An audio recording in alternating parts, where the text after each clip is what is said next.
নমস্কার বন্ধুরা, সীমা রান্নাঘর। আমি আজকে রান্না করব ধুদুলের চচ্চড়ি।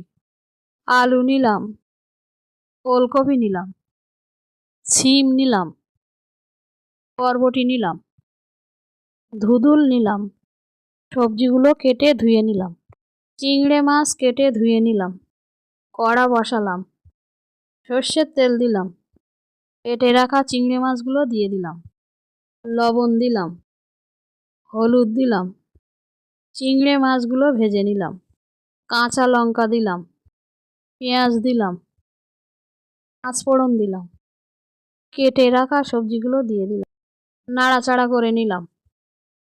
লবণ দিলাম, হলুদ দিলাম, জিরের গুঁড়ো দিলাম, লঙ্কার গুঁড়ো দিলাম। কিছুক্ষণ নাড়াচাড়া করে নিলাম। ঢেকে দিলাম।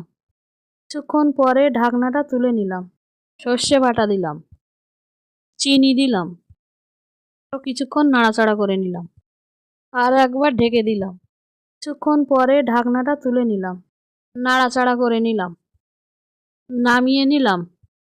ধুদুলের চচ্চড়িটা ভালো লাগলে লাইক, সাবস্ক্রাইব, কমেন্ট, শেয়ার করুন। ফ্যান্টাস্টিক।